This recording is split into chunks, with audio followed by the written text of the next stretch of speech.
The wind carried dust across the empty plains as if the earth itself knew the sorrow carried by the quiet wagon creaking down the lonely trail, a wagon driven not by a strong rancher or a seasoned traveler, but by a tired widow named Eliza Warren, her shoulders trembling beneath a faded shawl while her 3 young sons, Daniel, 11, Luke, 9, and little Samuel, only 5, huddled together in the back, clutching what little they owned after losing their father in a mine collapse that crushed not only the man who fed them, but also every door of opportunity that had ever been open to them.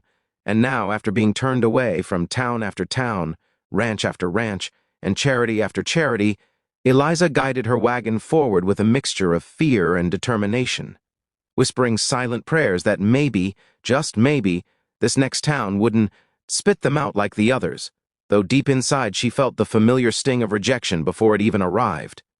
She remembered the last ranch where she had humbly asked for work, any work, cooking, cleaning, laundry, only to be met with suspicious looks and whispers that a woman with 3 boys was too much trouble, that taking her in would be a burden, and the shame of having her boys hear that while standing behind her had carved a wound she still felt bleeding inside.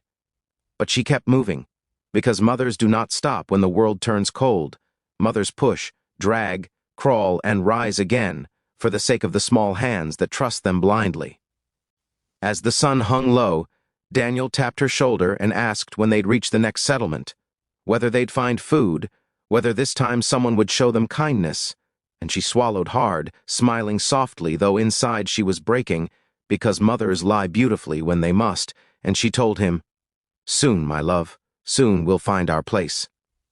Little Samuel asked if the stars followed good people, because he noticed they always saw the same ones, and she told him yes, because children should always feel followed by light, never darkness. As the sky deepened into gold, they arrived at Red Creek, a modest frontier town with a single main street, a saloon, a pair of trading posts, and a handful of barns and small ranches on the outskirts. Eliza tied her horse outside the livery stable and whispered to her boys to wait by the wagon while she searched for work. The boys sat quietly, watching townsfolk move around with purpose, with confidence, with something they had not felt in a long time, belonging. Eliza approached the general store, asking the owner, a stern woman named Mrs. Clayton, if she needed help stocking shelves or sweeping, anything for a few coins or food for her boys.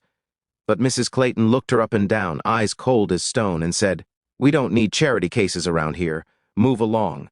The words hit her like a strike to the chest. Still, she thanked the woman and left.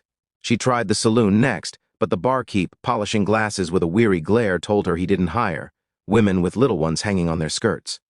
She walked out under the weight of humiliation and found her boys silently watching her, hope draining from their eyes like water slipping through fingers. Determined not to let them see her cry, she told them they'd keep looking. They approached ranch after ranch, knocking on doors explaining their situation politely, but were denied again and again.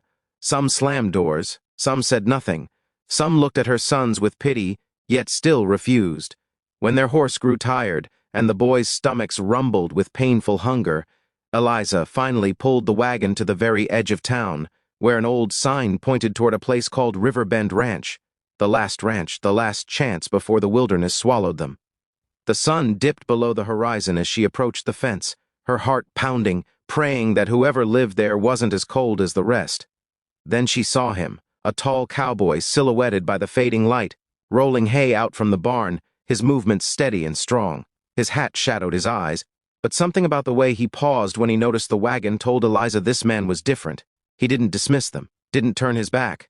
He waited. She climbed down, wiping dust from her face, and approached him cautiously. "Sir," she began softly, "my name is Eliza Warren. My boys and we're looking for work. I can cook, clean, sew, and the boys. They're hard-working, respectful. We don't ask for much, just a chance." The cowboy studied her with a slow, thoughtful gaze, not cold, not suspicious, but curious, observant, almost gentle, as if he saw not a stranger but a wounded soul trying her best to stand tall. After a moment, he said, "Name's Caleb Ryder." His voice was deep but calm, steady like the land itself. "Where you comin' from?" She explained everything, her husband's death, their journey, the closed doors, the countless rejections, and her voice cracked only once, but that was enough to make Caleb's jaw clench in a way that revealed his heart more than words ever could. He looked at the boys, at the wagon, at the thinness of their clothes and the exhaustion etched into their faces. Then, without warning, he set down the hay fork and simply said, "Your boys hungry?" Eliza hesitated, embarrassed, but nodded softly. "Yes, sir, very." Caleb didn't ask another question. "Follow me," he said. He walked toward the house, opening the door wide like someone opening a gate to heaven. Inside, warm lamplight spilled across wooden floors, and the scent of stew lingered in the air. He grabbed bowls, filled them without ceremony, and told the boys to sit. They ate like children who hadn't tasted real food in days because they hadn't tea, and Caleb watched them with eyes that softened more with each bite. Eliza stood awkwardly, unsure if she should sit, unsure if she should breathe. Caleb noticed and said gently, "Ma'am, ain't no one here gonna turn you away for being tired. Sit." She sat. She ate. She felt warmth for the first time in months. When the boys finished, sleep tugging at their eyes, Caleb wiped his hands on a cloth and said the words that broke the dam behind her heart. "I ain't letting you drive back into the dark with 3 kids. You can stay in the guest cabin tonight." Eliza's breath caught. She shook her head. "We don't want charity, sir. Only work." Caleb met her gaze firmly, stepping closer. Not imposing, just steady. "This ain't charity, it's human decency."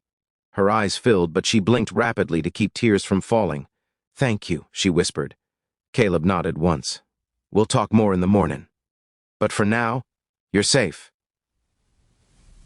As she led her boys to the small cabin lit by a lantern, Daniel whispered, "Mama, do you think he'll let us stay?" She placed a hand on his cheek and said softly, "I don't know, but I think God brought us to the right place tonight." And while the boys fell asleep in warm beds they had not expected, Eliza stood by the tiny window watching Caleb extinguish the barn lights, his silhouette framed by moonlight, and for the first time in many painful months, she felt something stir quietly in her heart. Hope. Chapter 2. Approximately 2,000 warning came gently. As Eliza woke to the unfamiliar feeling of safety, her boys curled peacefully in soft blankets, their breaths steady and light, like the world had finally stopped pressing down on their small shoulders. And as she stepped outside, she saw Caleb already working in the yard, saddling a horse with the same calm precision he carried in his eyes the night before. He greeted her with a nod and handed her a cup of warm coffee. Real coffee, not the weak, stretched-out brew she'd been making on the road, and she murmured her thanks, warming her hands on the tin cup. "Your boys sleep all right?" he asked. "Better than they have in a long time," she admitted. Caleb took that in thoughtfully, then said, "I've been needing help around here. Ranch is too much for one man. You're welcome to stay, if you're willing to work." She almost dropped the cup, breath catching in her throat. "Stay?" He nodded once. "Stay." But Eliza shook her head, doubt flooding her. "You don't know us, Mr. Ryder. We have nothing to offer but hard work." Caleb's expression softened. Sometimes hard work is worth more than gold. He looked toward the cabin where her sons were waking one by one, rubbing their eyes, smiling for the first time in months. Good kids deserve a fair chance. So do you. Eliza felt tears burning again, but before she could respond, Daniel rushed out asking if he could help feed the horses, and Caleb handed him a bucket with a small grin. "Reckon you can," he said, and Daniel practically glowed. The morning unfolded with quiet miracles.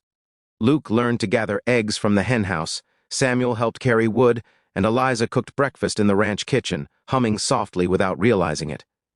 Caleb kept watching them, studying their movements, their manners, their willingness to work, and with each passing minute, the decision in his heart grew firmer. After breakfast, he walked Eliza around the ranch, the barn, the stable, the garden, the old guest cabin, and the vast open land stretching toward the river. "Place gets lonely sometimes," he admitted. "Ain't had family here since my folks passed." She listened respectfully, sensing the weight behind his words. Loss recognizes loss, and she felt something warm bloom inside her, something she hadn't allowed herself to feel since her husband's death, the possibility of belonging somewhere again. They returned to the porch, where the boys were petting Caleb's old cattle dog, Rusty. Caleb leaned against the railing and said the words slowly, deliberately, like a man who understood their power. "I want y'all to stay here, not for a night, not for a week, For good. Eliza froze. For good? You need a home. I need help. This ranch, it's got room for all of you. Eliza stepped back, overwhelmed. We can't impose.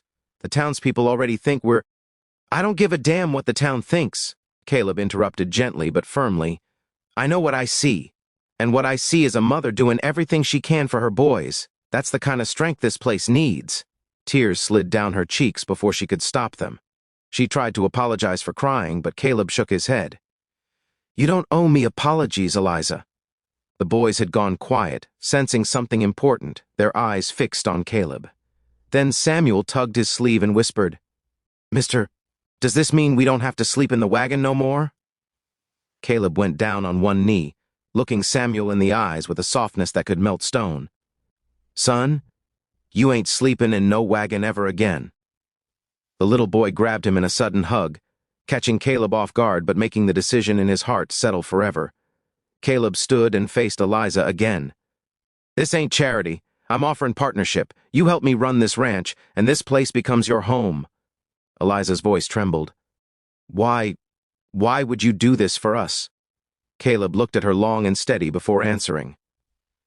Because someone once showed me kindness when I didn't deserve it.